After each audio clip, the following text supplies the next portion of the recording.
Hello everyone, and welcome to my podcast. As you know, I'm a life coach, a parenting coach, and a rapid transformational therapy practitioner. And once people hear about rapid transformational therapy, RTT, they have a lot of questions like, what is it? What does it do? What can it help with? How is it done? How does the session go? And so on. So I'm dedicating this episode to answering all these questions and more. So RTT was developed by Marissa Peer, who has been voted as Britain's best therapist. With 30 plus years of experience, she developed a method that is based on the science of neuroplasticity and combines the most beneficial principles of hypnotherapy, psychotherapy, NLP, neuro-linguistic programming, CBT, cognitive behavioral therapy, and neuroscience. So what does all of this mean? First of all, we need to understand that our minds are so powerful, and we need to believe in the power of our minds. What we believe becomes real, becomes our reality, and then we start finding evidence that proves that it is, which reinforces our beliefs even more. Like the belief of not being lovable, believing that I am not loved unless I'm helpful, unless I'm doing something for others, or unless. But many people don't even realize that this is the underlying belief because it's buried in the subconscious mind. It only shows up as people-pleasing and putting yourself last, along with other conscious behaviors. And when you talk to these people, you need to dig into layers and layers to get them to realize that core belief, which was most probably caused by their childhood. Something happened or something was said that made them believe that they are only loved when they are helpful, when they are good, when they are serving others. And then that belief got reinforced over and over again. Also, sometimes it's about what the child makes it mean in their head. So whatever happens, even if it doesn't seem like a big deal for an adult, what the child makes it mean in their head becomes the belief that might stay with them. So this subconscious belief drives your life without you even noticing it. This belief will make you say yes to helping others and canceling things that you need to do for yourself. It will make you a people pleaser and will make you put yourself last until you are drained. And at that point, people already take you for granted and expect things of you and are surprised if you don't do them, which again leads you to believe that you are not loved unless you do things for others. So you can see here how a belief that is buried in the subconscious mind affects your behavior, which tends to become your habits, and that becomes a part of your personality. Like being helpful.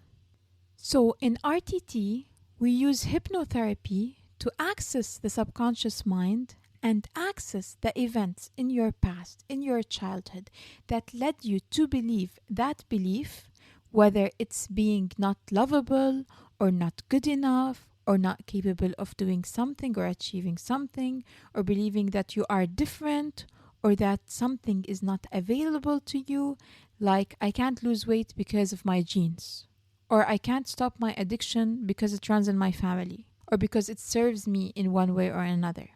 I'll give a more concrete example later on. So yes, we use hypnotherapy to get to the root cause of the issue that you are currently suffering from. And when I say hypnotherapy, people tend to freak out. Like, wait, what? Hypnosis? I don't want to be controlled. And yes, of course, who would want to be controlled? That's a bit freaky. Don't worry, it's not like that. We know of hypnosis because of the talent shows we see on TV, and that's stage hypnosis. I have no idea how that is done, and I do not want to know. I only know the hypnotherapy that Marissa Peer taught us, which is simply all about being relaxed. Relaxed enough to access the subconscious mind. So, how is it done? It's very simple, really. You simply decide to follow my voice as I ask you to look up, not moving your head up, but just your eyeballs. So, looking up as high as you possibly can without moving your head and taking a deep breath in and out. We do that for a couple of times. Then closing your eyelids with your eyes still looking up. When you do that, your eyelids start to flutter. That's normal, don't worry about it. And then, as your eyes close, you allow your eyes to go wherever they want to be. And tilting your chin down just a fraction and continuing to listen to my voice as I count you down into this relaxed state. Now, this is called the induction. During hypnosis, you're always in full control because you are deciding to follow my voice, to follow the instructions. And you're also in full control over what you say. If there is something that I ask you or that you see that you don't feel comfortable sharing, then you can simply tell me that I don't want to share. You're always in control. Now, some are afraid of going back to scenes in their childhood that are traumatic. They are afraid of reliving them. That's where I remind you that you are not there. You are not reliving those scenes. You are just watching them as a third party, as if they are on a screen. Watching to understand, watching to learn. You are no longer a child. You're an adult now, a strong, powerful, and empowered adult. So if you're afraid of seeing or remembering something that you don't want to see or don't want to remember, something that you have been suppressing for so long, know that you will only see those scenes when your mind thinks that you are ready to see them. Your mind's job is to protect you. And if it thinks you're not ready, then it won't show you those scenes. And if it does, that means that you're ready.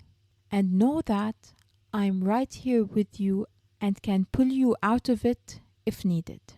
Otherwise, we explore and understand the reason, the cause, the root cause of the issue at hand by uncovering the underlying beliefs that were formed from those scenes. So now, what can RTT work on? Honestly, there is a long list of various issues and challenges that it can work on.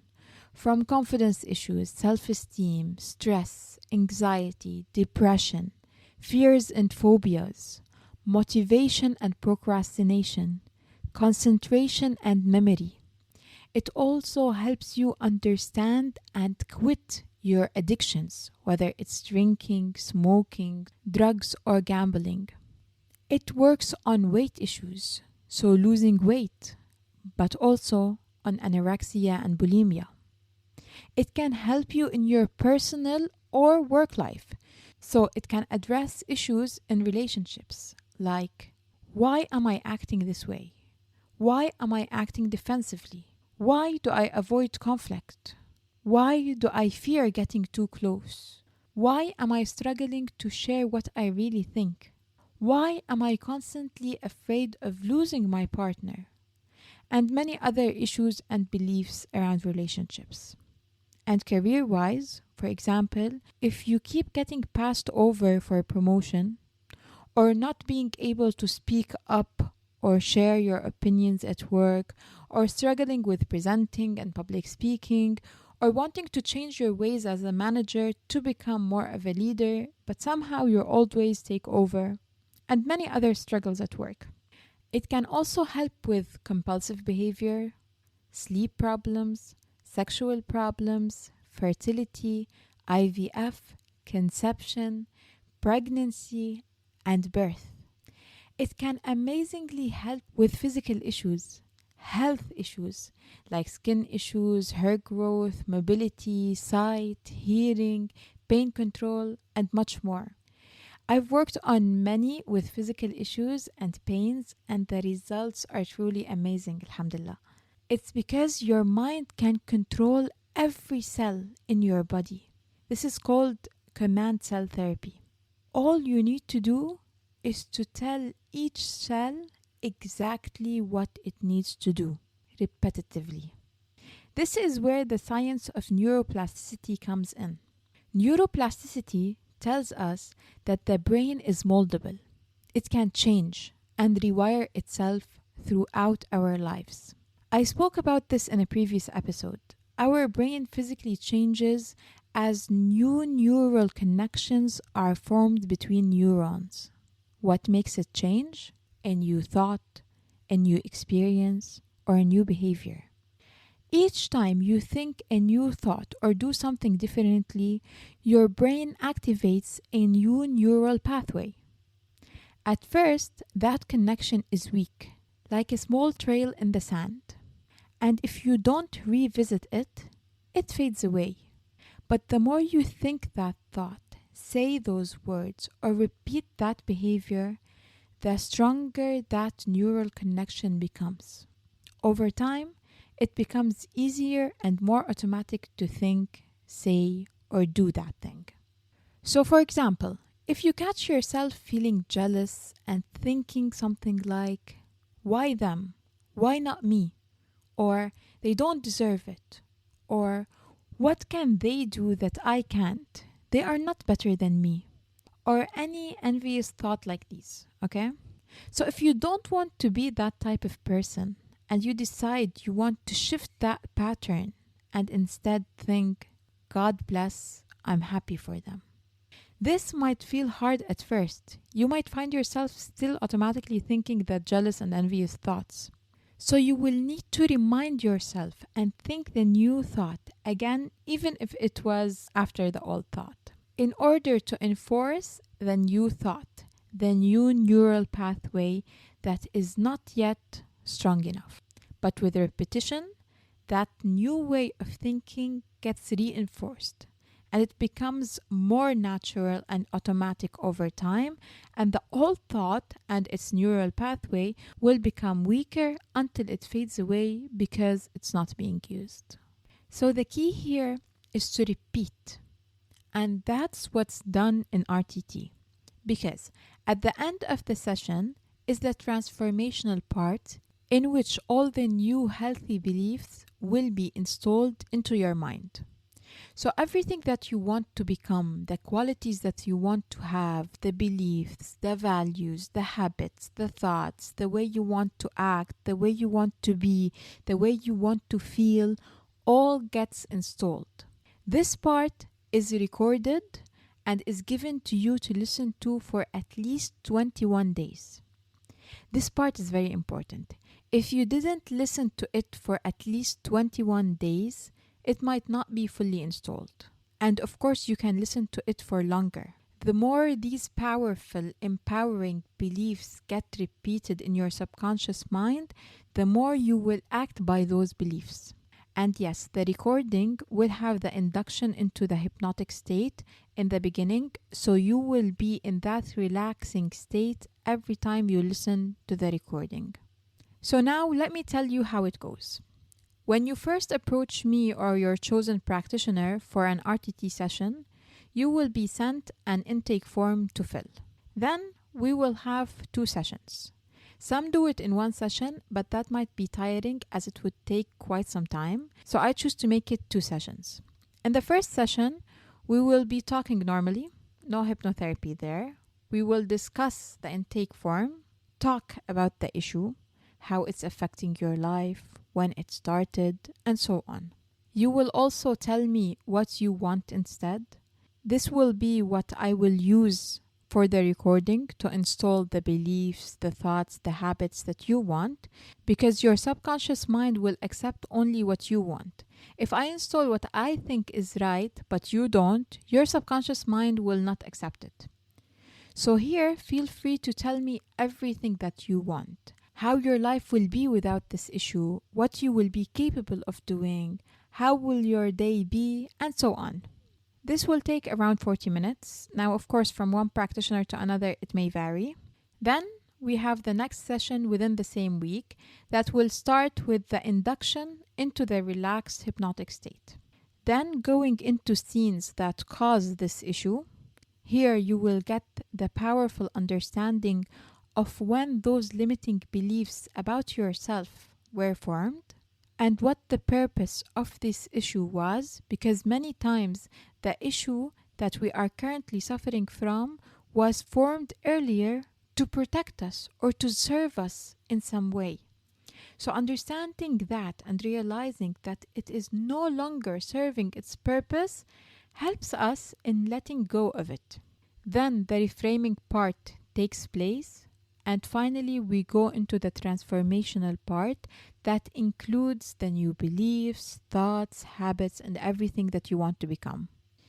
This session will take from an hour to an hour and a half, and both sessions can be done online from the comfort of your home. RTT is truly amazing. It has helped so many people overcome so many different issues. I'll tell you about one of the stories that Marissa Peer shares in her book, Tell Yourself a Better Lie.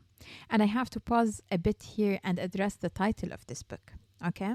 So she always uses this sentence, tell yourself a better lie. As in, whatever you've told yourself and chosen to believe could have been a lie in the first place. So going back to the example I gave about believing that you are not lovable unless you're helping others, the original belief may have started from your interpretation of an instance that happened when you were a child, and so that your parents were happy and proud of you when you helped your sibling, for example, and then you made it mean that they only love you if you're helpful. Meanwhile, it's not true. They love you no matter what. But you didn't see that as a child. So that belief, that lie, developed there and grew as it got enforced by other instances. So tell yourself a better lie, a lie that serves you, a lie that makes you thrive. Who said that any of the beliefs that we have about ourselves are true? They only become true when we believe them. So choose your beliefs. But going back to the book, I'll share with you Ryan's story by reading from her book. So she writes, one of the things you learned quickly as a therapist is that you can't always trust the appearance someone presents to the world. A client can walk into your office looking by and large completely functional, but not far underneath that you may find a world of suffering that makes it hard to comprehend how they carry out everyday life.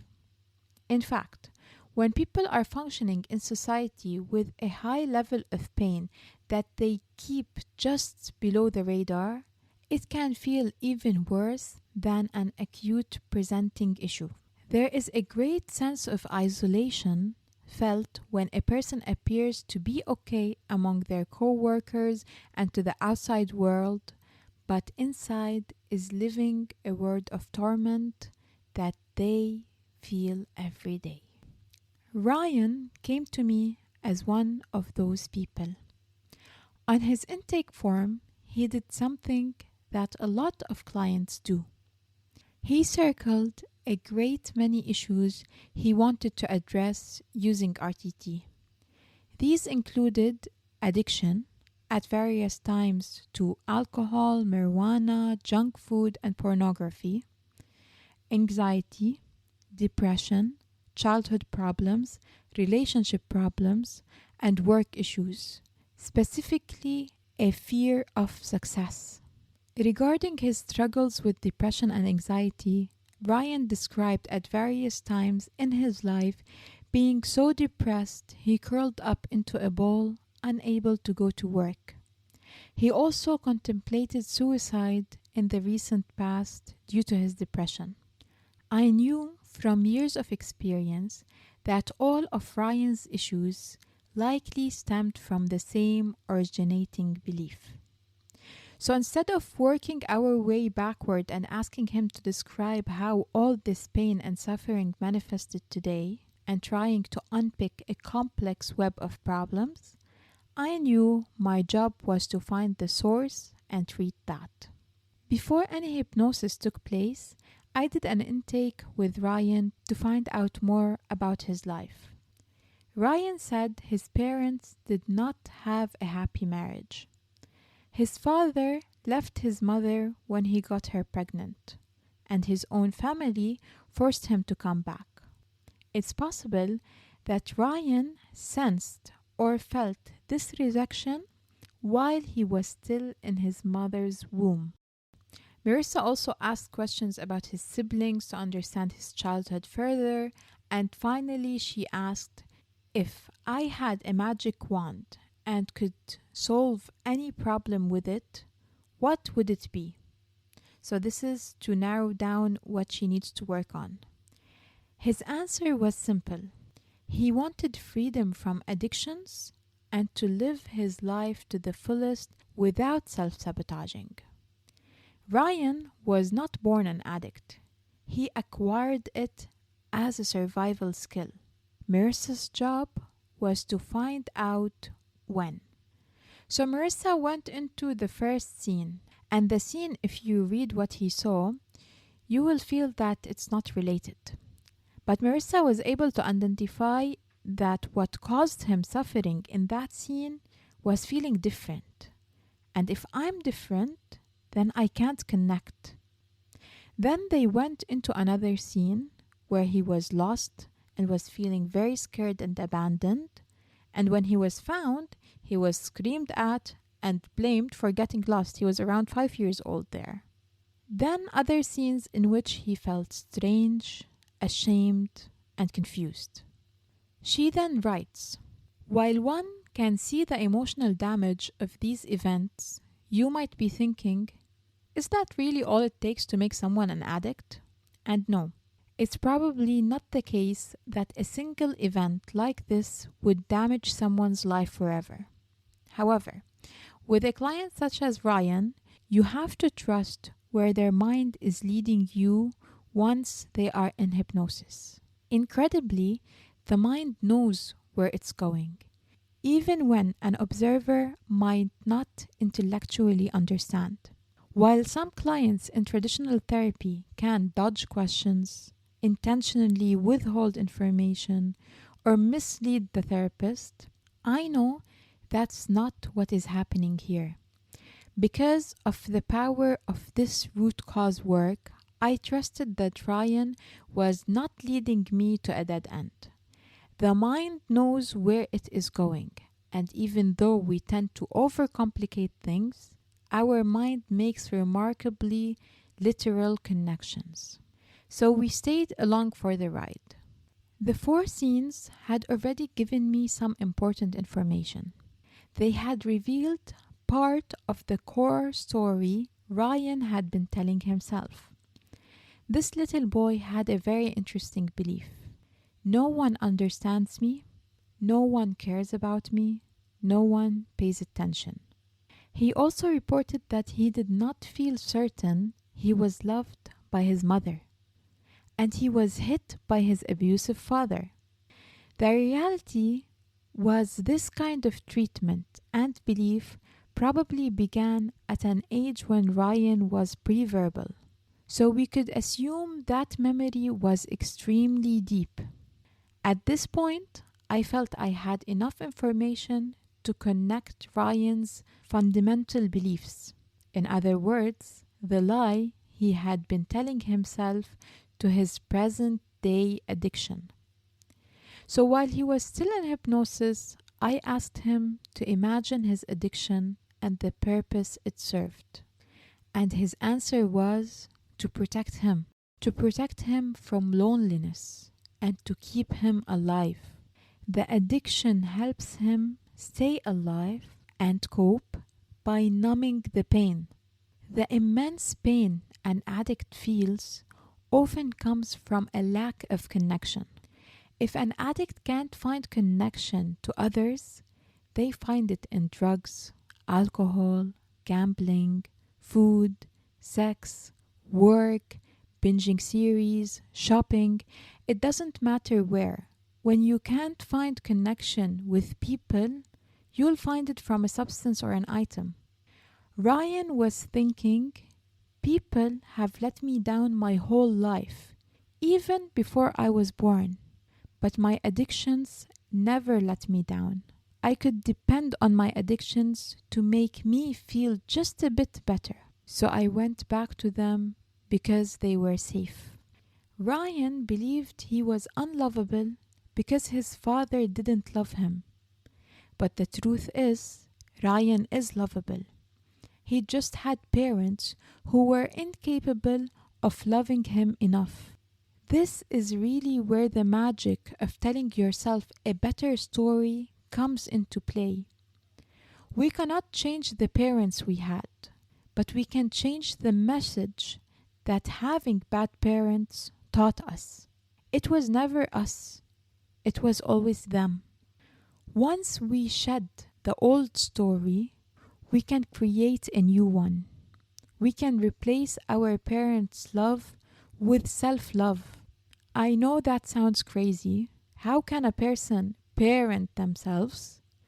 But is it any crazier than believing that you are unlovable because you got lost in a shopping mall as a young child and were punished for it?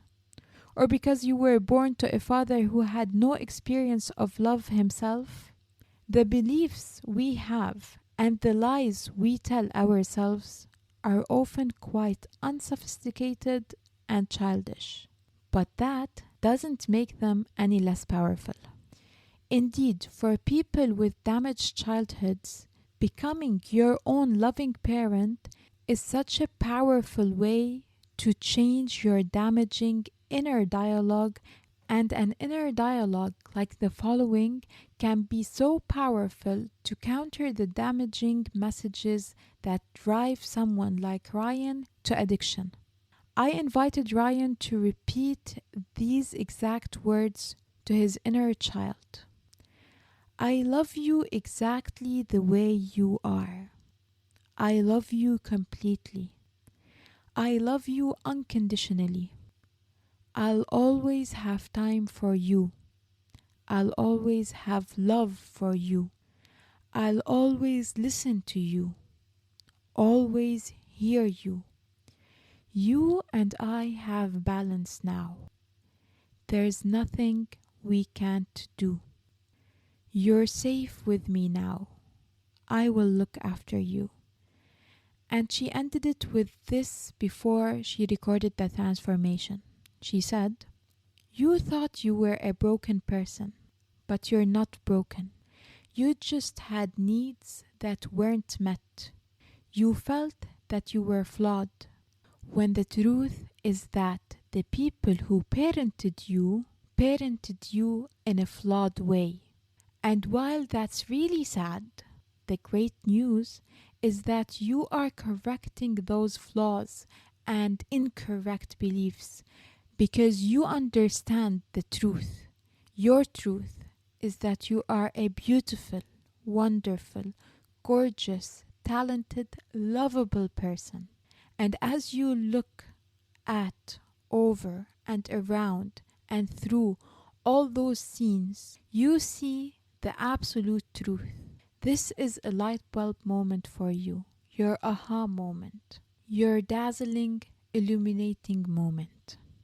Nearly 3 years after his session, Ryan describes himself as still sober, having far more confidence than he once had, and no longer suffering from depression.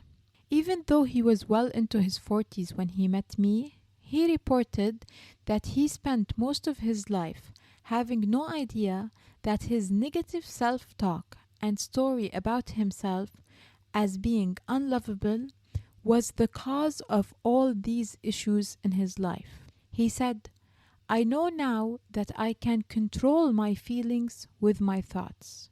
I didn't know how to do that before, and it's really a matter of beliefs that I have.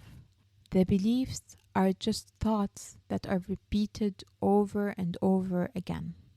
He says RTT helped him replace the story that had been fueling his negative dialogue for years with a new, truer one. This was just one story from the 10 that Marissa shares in her book. I tried to make it shorter without losing the essence of it, but if you're interested to know more, you can check out her book, Tell Yourself a Better Lie. And if you'd like to watch a session of hers, you can watch her session with Angie. Just type on YouTube, Marissa Peer Angie, Angie, and the video, How Does Cerebral Palsy Affect the Brain? Live Therapy, Angie, will come up. And if you'd like to have an RTT session with me or have any questions on RTT, please feel free to reach out. You'll find my contact details in the episode's description. That's it for me today. Yalla, see you next time.